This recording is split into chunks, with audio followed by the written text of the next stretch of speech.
The council chamber looked like a metal cathedral floating in space. Outside the massive windows, a dying star burned orange and angry. Inside, 300 alien representatives were screaming at each other. Captain Sung sat near the back row with his arms crossed. His dark uniform had Earth's flag on the shoulder, a small blue patch that most aliens ignored. Next to him, Engineer was typing on her data pad, running numbers over and over. At the center podium, a tall alien named was trying to restore order. His voice translator struggled to be heard over the noise. "Please, we must focus. Prime has 8 cycles left." The planet below them was doomed. A massive piece of a dead star was racing toward it like a bullet. Nothing could stop it. The only question was how many people they could save before impact. 47 million civilians, a reptilian delegate hissed. Impossible to move them all. "My calculations show we can evacuate 30%, another alien said, their blue skin flickering with stress patterns. "Maybe 35 if we prioritize the young." "Prioritize," a representative stood up shaking. "You mean choose who dies?" The room erupted again. Aliens argued about ship capacity, safety protocols, and which population centers to abandon. Math projected on the walls showed the same truth over and over. They did not have enough time. They did not have enough ships. Millions would be left behind. Watched it all with tired eyes. He had seen this before during the Mars colony emergency. Everyone talking about what could not be done. Nobody talking about doing it anyway. Stopped typing and looked at him. "The numbers work," she whispered. "Barely, but they work." "You sure?" "No, but we can do it." Stood up. The movement was small, but something about it made the nearest alien stop talking. Then more stopped. Within seconds, the entire chamber had gone quiet, 300 alien faces turning toward the human captain. His compound eyes fixed on him. "Captain Sung, does Earth have input?" Walked down the aisle toward the center. His boots echoed on the metal floor. He could feel every alien watching him, judging him. Humans were new to this council. Young, barely 200 years in space. What could they possibly offer? He reached the podium and looked up at the massive display showing Prime. 47 million red dots representing people who would die. He thought about his grandmother in Seoul, how she survived the floods, how humans always found a way when the way did not exist. "We've got this," he said simply. The silence lasted exactly 2 seconds, then chaos. "Excuse me," leaned forward. "Humans can evacuate Prime, all of it, everyone." A wave of noise crashed over him. Aliens standing, shouting, their translators overlapping into nonsense. The reptilian delegate pointed a clawed finger at him. "You have been in space for barely 2 centuries. Your technology is primitive compared to—" "6 cycles," said, walking up beside. She tapped her data pad and threw the numbers onto the main display. "We can have everyone off that planet in 6 cycles, all 47 million. "Impossible," someone shouted. "Your math is wrong," another added. Raised his front legs for silence. The room settled into an angry murmur. "Captain Sung, the Coalition's best scientists have run every scenario. Our fastest evacuation protocols can save 14 million people at most. You claim you can save them all. With what ships? What technology do humans possess that we lack?" Smiled, but it was not a happy smile. "We don't have better technology. We have better attitude." Attitude. His translator made it sound like a curse word. Expanded her display. "We convert 200 human cargo ships into people carriers. Strip the holds, pack in temporary life support, load them up. We use fast cycles, not perfect cycles. We move them like we're evacuating a burning building, not loading a pleasure cruise." An alien in white robes stood up, voice dripping with contempt. "You would violate every safety protocol in the Galactic Code." "Yes," said flatly. "People would be endangered." "People are already endangered. The planet is about to explode. Studied the human numbers. Your capacity estimates are 40% above coalition safety standards. The risk of system failure is lower than the risk of being smashed by a star fragment, interrupted. We're not aiming for comfortable, we're aiming for alive. A official, her orange skin pale with stress, spoke up. What if something goes wrong? What if ships fail? Turned to face her directly. Then we fix them on the fly in space, whatever it takes. That's not a plan, said. That's gambling with lives. No, said quietly. Leaving 33 million people to die because the paperwork says it's too risky, that's gambling with lives. We're offering certainty. Everyone gets on a ship. Everyone. The chamber fell silent again. On the display, those 47 million red dots blinked slowly. Somewhere down on that planet, real people were looking up at the sky, wondering if help would come. Looked at the officials. This is your world, your people. The decision is yours. The orange-skinned official stood. Her hands were shaking. If there is any chance at all to save them all, she looked at, do it. Do whatever you need to do. Nodded once. Start calling our ships. Already done, she said, showing her pad. 214 vessels are changing course. ETA 22 hours. As walked back up the aisle, he heard mutter something his translator barely caught. Humans, either brilliantly brave or stupidly suicidal. Smiled as they passed. Usually both, she said. The countdown had begun. 6 cycles to do the impossible. But humans had done the impossible before, usually right after someone told them it could not be done.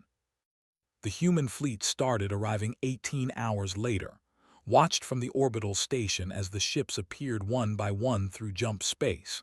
They were not military vessels. They were not even proper passenger ships. They were cargo haulers, mining transports, and colony carriers. Some looked like they had been held together with spare parts and hope. This is your rescue fleet, asked, disbelief in every syllable. Stood at the window, watching a massive freighter named Prospect slide into position. That's the Prospect. She's moved iron ore between asteroid belts for 30 years. Captain runs her. She's a mining ship. Now she's a people ship. On the main screen, they watched the interior of the Prospect. Human workers were cutting apart the cargo holds with plasma torches. Others were welding metal seats directly to the floor in long rows. There was no elegant design, no careful planning, just fast, brutal efficiency. This violates 16 coalition safety codes, said a purple-skinned alien engineer named. He was reading from a data pad, his face twisted in horror. No proper escape pods, inadequate spacing between seats, life support operating beyond recommended capacity. Yep, said, not looking up from her own calculations. We're breaking all of them. This is madness. Engineer Bay walked over, holding a coffee mug that said Mars Colony 2347 on it. She was short, tired-looking, and completely calm. Your safety codes are designed for normal operations. This is not normal operations. Safety protocols exist for a reason. They do, agreed. They're designed to keep people comfortable and protected during routine travel. Our protocols are designed to keep people alive during emergencies. Different goals. Pointed at the screen. You're packing people in like cargo. Yes. What about comfort? What about dignity? Sipped her coffee. Dead people have neither. Would you like to explain to a child why they have to die comfortably instead of live uncomfortably? Opened his mouth, then closed it. On another screen, Logistics Officer Wu Jin was dividing Prime's surface into colored zones. Red, blue, green, yellow. Simple. Each zone got a number. Each transport ship got an assignment. No complicated algorithms, no optimal efficiency calculations. Just clear, fast organization. This is too simplistic, a coalition coordinator complained. Our systems account for population density, infrastructure access, medical needs. Which takes 3 hours to process, Woojin said, not stopping his work. We don't have 3 hours, we have now. He pointed to his color-coded map. Red zone, red ships. Blue zone, blue ships. Anyone can understand it. Anyone can help. But the optimization will get people killed. Speed saves lives. Simplicity saves lives. Your optimization costs time we don't have. Captain appeared on the communication channel. His face was weathered, his hair gray, but his eyes were sharp. The prospect is ready. We can take 12,000. Coalition rating for that vessel is 8,000, noted. Laughed a rough sound. Coalition rating is for comfortable cruising. I'm not offering comfort. I'm offering not dying. We can fit 12,000 if 4,000 are willing to stand. Stand for the entire journey. It's 6 hours to the transfer station. I've stood in longer lines at immigration.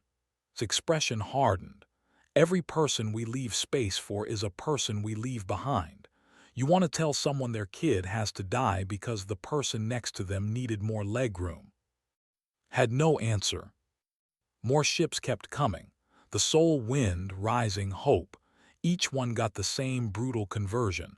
Rip out everything unnecessary. Weld in maximum seating. Push life support to the edge. Get ready to move people fast. A government official came to the command center, flanked by advisors. Her name was, and she looked like she had not slept. We need to discuss the safety measures. No time, said. But our people will be scared, uncomfortable, packed in tight. Maybe some will get hurt in the rush, but they will be alive. Turned to face her. What do you want? Perfect safety for a few or rough safety for everyone? His face twisted with emotion. How can you ask me to choose between safety and survival? I'm not asking you to choose. We already chose. Survival, always survival, softened his voice. Trust us, we've done this before. When? Medical officer spoke up. Typhoon on the Korean coast in 2301. Evacuated 100,000 people in 8 hours. Earthquake in New Jakarta 2328. 200,000 in 12 hours. Mars dome breach 2344. 50,000 in 4 hours. She looked at. We're good at this because we've had to be. Earth made us experts in disaster. But you lost people in those events. Yes, and we learned from every single death. The protocols we're using now were written in blood and grief. They work. Down on Prime, human coordinators were already on the ground. Dahl stood in the capital city's main square with a megaphone and a simple sign showing colored zones. Around him, civilians gathered, frightened and confused.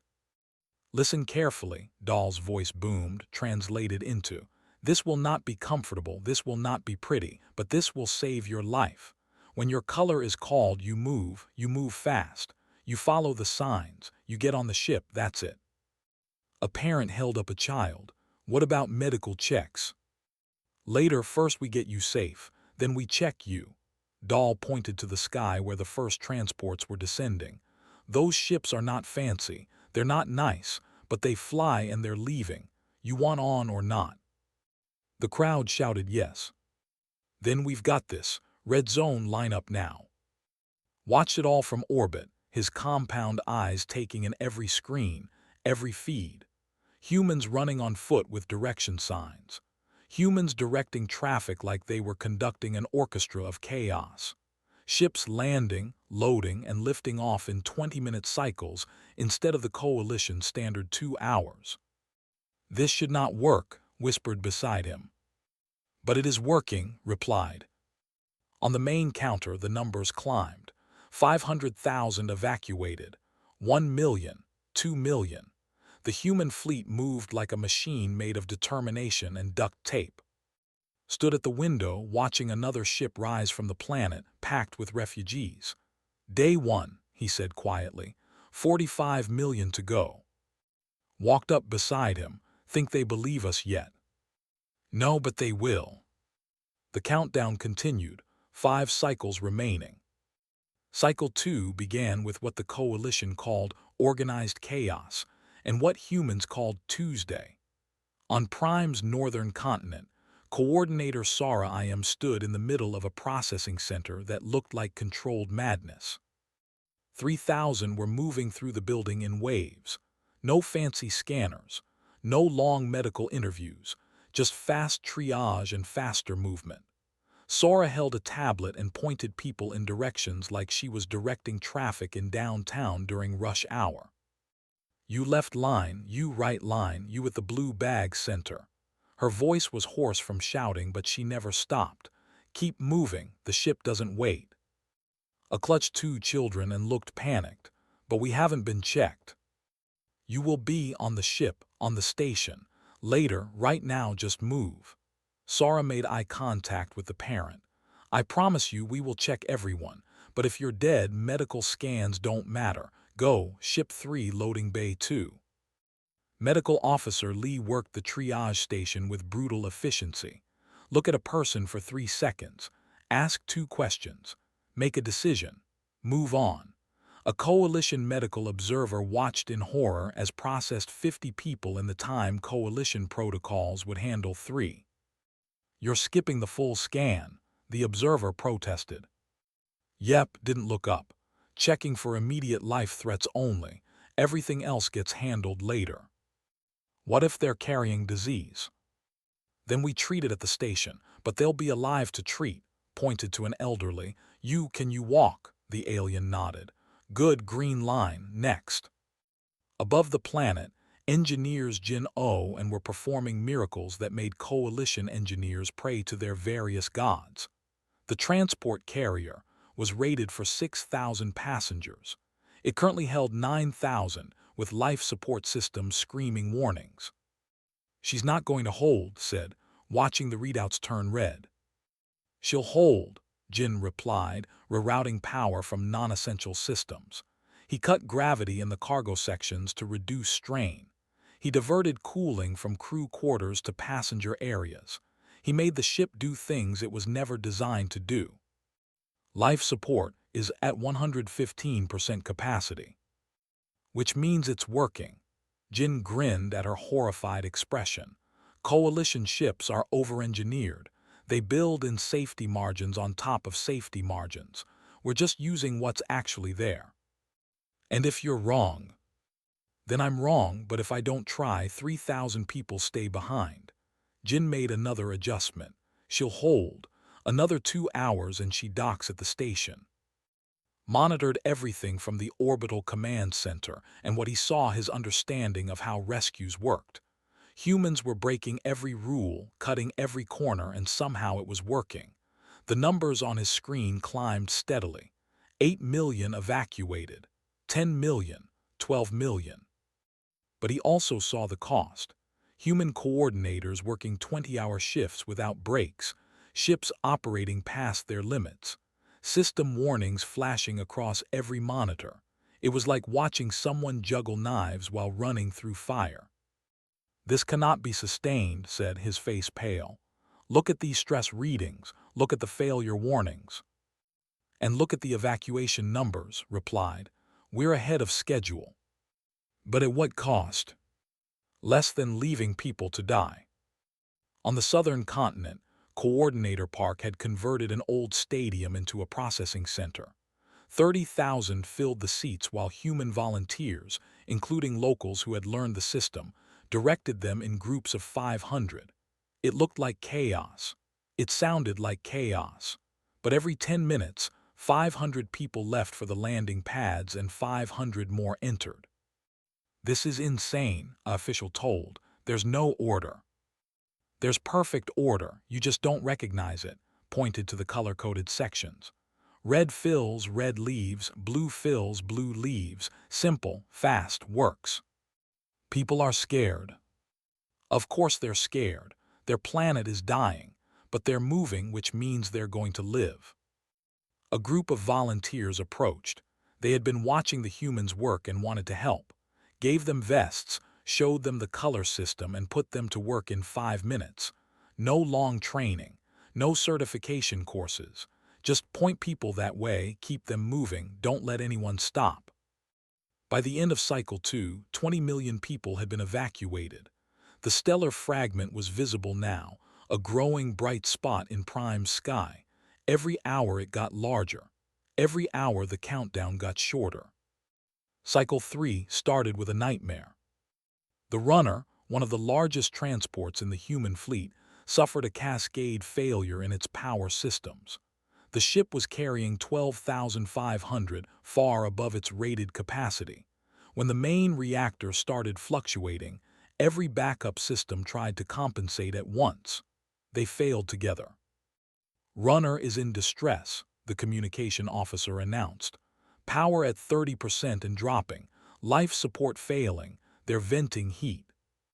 "Stood up, evacuate the ship, transfer passengers to other vessels." "No time," said, already moving. "How long until total failure?" 2 hours, maybe less." "Options." Was already at her console, pulling up ship positions.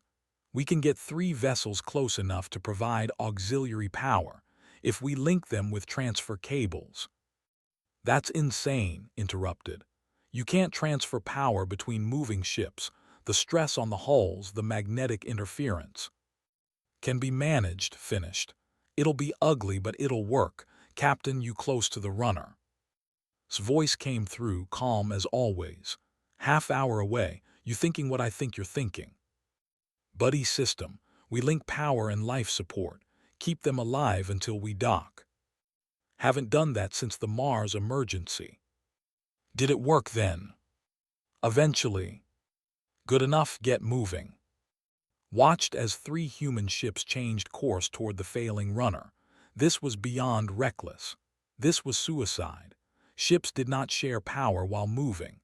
The physics alone could tear hulls apart, but humans apparently did not care about physics when lives were at stake. On the Prospect, Captain ordered his crew to prepare transfer cables. These were heavy industrial cables meant for stationary connections between stations and ships. Using them between moving vessels was like trying to connect 2 cars with a chain while driving. Engineer Myra Song suited up for external work. She was small, young, and looked terrified. But when asked if she was ready, she nodded once and headed for the airlock. "This is going to be bad," she whispered to herself as the outer door opened, and space flooded her vision. Watched the external cameras as Myra and 3 other engineers launched themselves across the void between ships. They carried magnetic anchors and power cables, moving in the dark like spiders spinning a web between branches in a storm. "She's going to die," whispered. "No," said firmly. "She's going to succeed, because failure is not an option." The external feed showed Myra reaching the runner's hull, her magnetic boots locking onto the metal. Behind her, the other engineers were connecting cables. It was slow, dangerous work. One mistake and they would drift into space. One error and the power surge could kill them. "Connection ready," Myra's voice came through, breathing hard. "Transfer on your mark." Checked her calculations one last time. "Transfer in 3, 2, 1 now." Power flowed from the Prospect into the runner. The cables sparked with energy. Both ships shuddered from the stress. Alarms screamed. But the runner's system steadied. Life support stabilized. "It's working," said, disbelief in her voice. "Of course it is," replied, "because we said it would." On Prime, the evacuations continued. Humans and working together now. The chaos had become routine. The impossible had become procedure. 3 cycles left, and 30 million people still waited for rescue. The linked ships moved through space like a 3-headed beast, power cables connecting them in ways that made coalition engineers physically ill. Myra Song and her team remained on the runner's hull, monitoring the connections while the ship limped toward the orbital station. Inside the runner, 12,000 sat in near darkness as life support ran on borrowed power. They were scared but alive. The human crew moved among them, offering water and calm words. The ship groaned and creaked, but it held together. found standing at the observation window, watching the connected ships approach. You risked 3 vessels to save one. If the connection had failed. It didn't. But it could have. 3 ships lost instead of 1. The mathematics are simple. Turn to face him. Math isn't people. Every person on that ship knows someone could die doing this. They do it anyway. That's what you don't understand. We don't calculate acceptable losses. We calculate how to have no losses. That's not always possible. Doesn't mean we don't try. The runner docked successfully 2 hours later. 12,000 transferred to the station safely. The human engineers who spacewalked between ships were treated for exhaustion and minor injuries. Myra Song slept for 16 hours straight, still wearing her pressure suit. But there was no time to celebrate. Cycle 4 began with the evacuation entering what Wu Jin called the final push. 27 million people were now safe, but 20 million remained on Prime. The stellar fragment filled the sky now, a burning mountain descending in slow motion. Down on the planet's surface, Coordinator Dahl worked in a city that should have been abandoned days ago. But humans did not abandon cities while people still lived in them. He stood in a plaza where 5,000 elderly waited, many too weak to walk quickly. "We need more time," an official said. "These people cannot move fast." "Then we carry them." Dahl activated his comm. "All available personnel to Plaza 7. We need carriers." Within 20 minutes, human volunteers arrived, pilots, engineers, crew members who should have been resting. They partnered with volunteers who had learned the human way. Together, they began helping the elderly to the ships, one person at a time. It was slow, exhausting work, but not one person was left behind. Medical Officer Bay worked a field hospital near the last spaceport. She had been awake for 36 hours. Her hands shook when she wasn't using them, but when a mother brought her a sick child, hands were steady. "Fever, difficulty breathing," the mother said, terrified. Examine the child quickly. Respiratory infection, treatable but serious. In normal times, this would require days of hospital care. "We can treat this on the station. Get on the next ship." "But he's sick, they won't let us." "They will." Mark the mother's boarding pass with a medical code. Show this at the loading gate. They'll get you on a ship with medical facilities. He'll be fine, I promise. The mother clutched the pass like it was made of gold. "Thank you, thank you." After they left, allowed herself 30 seconds of rest. Just 30 seconds with her eyes closed. Then the next patient arrived and she stood up again. Found her there an hour later. He had come down to the planet's surface to see the operation firsthand.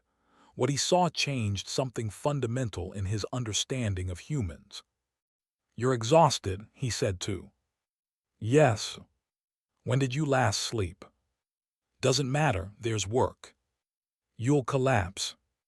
Later, after, finished treating a cut on his arm and sent them to the loading area. "We rest when everyone's safe. That's the rule." "That's not a rule, that's martyrdom." Looked at him with bloodshot eyes.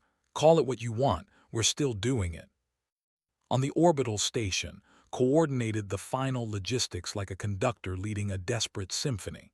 Ships arrived, unloaded, and departed in continuous cycles. The station was designed for 10,000 people. It currently held 47,000, with more arriving every hour. "We're over capacity," a station manager warned. "I know. Systems are failing. Sanitation is breaking down. We have food for 3 days at most. The evacuation will be complete in 2 days. We just need to hold together." "And if we can't?" Finally looked at him. "We will because we have to."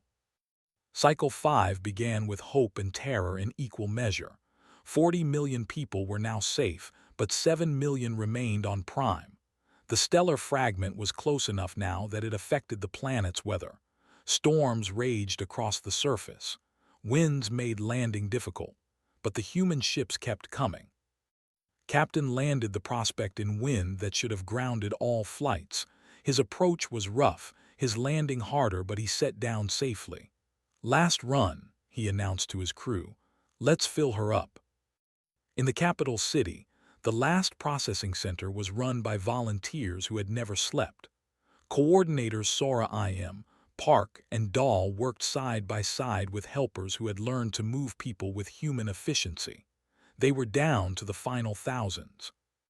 "Elderly and children first," Dahl announced. "Then everyone else. We're not leaving until everyone's gone." A young volunteer, barely adult, approached him nervously. "What about you, the coordinators?" "We go last, always last, that's the job." "But what if?" "There is no what if. We all get out or we keep trying until we do." The volunteer stood, understanding something fundamental about humans in that moment. They did not lead from safety. They led from danger. In orbit, watched the final countdown. 3 hours until impact. 5 ships still on the surface. 6,000 people still loading. The numbers were getting very tight. "We need to start pulling ships out," a coalition advisor urged. "The impact shockwave will destroy anything in the atmosphere." "Not until everyone's loaded." "Captain, be reasonable." "I am being reasonable. Reasonable says we don't leave people behind, clear the channel." He opened a link to all ships on the surface. "All vessels, this is command. You have 2 hours to load and lift. I know you're tired, I know the ships are stressed, but 2 more hours and we're done. We've come this far, let's finish it." Captain's voice came back, rough but determined. "Copy that. Prospect will be wheels up in 90 minutes with a full load." Other captains chimed in with similar reports. They were exhausted, their ships were broken, their crews were running on nothing but will, but they were going to finish the job. On the ground, the last boarded a ship 73 minutes later. It was an elderly woman who moved slowly, helped by Dahl himself. She turned to look at the city one last time, at the home she would never see again. "Thank you," she whispered to Dahl. "Safe travels," he replied, then activated his comm. "Last civilian loaded, coordinators boarding now." The final human transport lifted off with 40 minutes to spare. As it climbed through the atmosphere, everyone aboard, human and alike, looked down at the planet below. It looked peaceful from this height. Beautiful. It was hard to believe it would be gone in less than an hour. "Final count," said in the command center, her voice shaking slightly. 47,200,000 evacuated. Stared at the number. "That's more than the initial estimate." "Birth rate," said with a tired smile. "Bobbies don't wait for evacuations." The last ship docked with 20 minutes to spare. As the refugees transferred to the station, allowed himself one moment of relief, one moment where he closed his eyes and breathed. Then he opened them and started coordinating the fleet's departure from orbit. The job was not done until everyone was safe at the transfer stations, and humans did not stop until the job was done. The fleet moved away from Prime in a long convoy of mismatched ships, human transports, coalition vessels, and everything in between.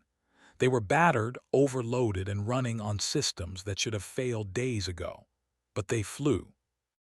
On the command station's observation deck, Sung stood alone, watching the planet they had just saved shrink in the distance. The stellar fragment was visible now as a bright streak descending toward the world. In 30 minutes it would impact. In 30 minutes Prime would cease to exist. Footsteps behind him. Approached, his compound eyes reflecting the distant planet. For a long moment neither spoke. "I was certain you would fail," said finally. "I know. I calculated every scenario, every possibility. Your plan should not have worked." "But it did." Turned to face the human captain. "Why? What do humans possess that allows them to ignore mathematics and physics and probability?" Considered the question carefully. "We don't ignore them. We just refuse to let them be the final word. Your people saw an impossible problem and calculated the best compromise. We saw an impossible problem and decided to make it possible anyway. That's not logical. No, it's human. On the main screen, the stellar fragment struck Prime. The impact was silent in space, but the visual was devastating.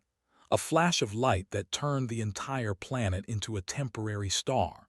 The shockwave spread outward in a ring of destruction. Where a world had been, now there was only expanding debris. 47 million watched their home die. Some cried, some prayed, some simply stared in silence, but they were alive to watch it. That was the difference. In the medical bay, Bay finally slept, collapsed in a chair with a half-empty coffee mug still in her hand. Around her, patients rested in beds, recovering from the evacuation.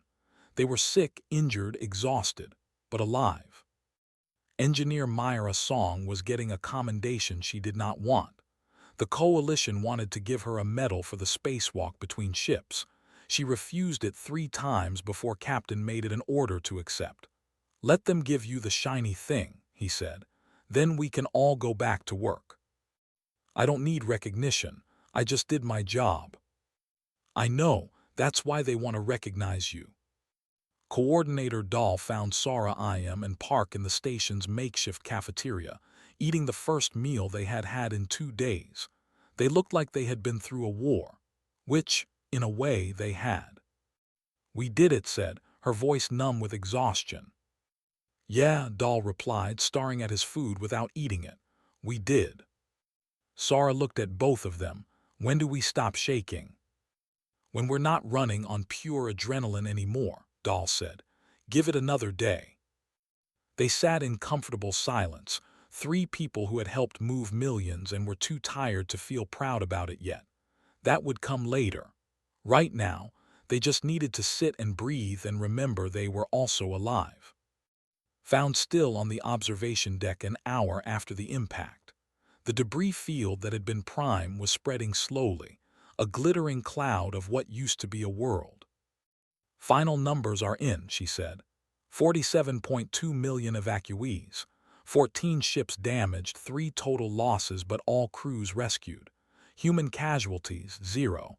Casualties during evacuation, 0. Total casualties, 0. Nodded slowly. What was the coalition's original estimate? 14 million saved, 33 million lost. So we saved 33 million people who were supposed to die. According to their math, yes. Smiled, tired but genuine. Good math. Called an emergency session of the Galactic Council 3 days later. Representatives from dozens of species gathered, many of whom had been critical of the human rescue plan. They expected an apology, or at least an acknowledgement of the risks taken. What they got was different. Stood at the podium with and the human team behind him. "This council owes humanity an apology," he began. "We doubted them, we called them reckless, we said their plan would fail and get people killed." He paused. "We were wrong, completely, absolutely wrong." Murmurs ran through the chamber. Humans evacuated 47 million people in 6 cycles with 0 casualties. They did this by breaking every rule we consider sacred. They overloaded ships, skipped safety protocols, worked without rest, and risked everything. Looked directly at. And they succeeded where we would have failed, not despite their methods but because of them. A coalition representative stood. Surely this was exceptional circumstances. "All emergencies are exceptional circumstances," interrupted. "That's why they're emergencies. You can't handle a crisis with normal rules. You need crisis rules. But the risks are always going to exist. The question is whether you risk some people to save others, or risk everything to save everyone. We choose the second option every time." Stepped forward. "Your safety protocols are designed for 0 casualties during normal operations. That's good for normal times. But in disasters, you need protocols designed for 0 people left behind. Different goals, different methods." "This council needs to study your techniques," another representative said. "Document your procedures." "No," said firmly. You don't need procedures. You need the right mindset. We didn't save those people because we have better protocols. We saved them because we refused to accept that we couldn't. Address the Council. I propose a new designation for rescue operations beyond coalition capability. Human Standard Crisis Response. When the situation is impossible by our calculations, we call in humans who don't believe in impossible. The vote was unanimous. Months later, received a message at his office on Earth. Another crisis, another impossible situation. A mining colony trapped by a collapsing cave system. Coalition engineers said rescue was impossible. The Council was requesting human assistance. Read the message, then looked at who was working at the next desk. We've got another one. She glanced up. How impossible. They're saying it can't be done. Smiled, so standard Tuesday. Pretty much, round up the team. Already messaging them. Within hours, the same human ships that saved Prime were spinning up their engines again. Captain was welding new patches on the prospect. Engineers Jin-O and were calculating impossible solutions. Coordinators Dahl, Sara, and were packing their gear. The galaxy had learned something important. When the situation was hopeless, when the math said it could not be done, when every rational calculation pointed to failure, there was one group that would still say 3 words. We've got this. Not as a promise, not as a guarantee, but as a declaration of intent. A warning to the universe itself that humans did not accept limitations, did not surrender to probability, and absolutely did not leave people behind. The coalition had their rules and protocols and safety margins. Humans had something more powerful, the stubborn, irrational, magnificent belief that impossible just meant nobody had tried hard enough yet. Stood at his office window looking up at the stars. Somewhere out there, people were trapped, scared, and hopping for rescue.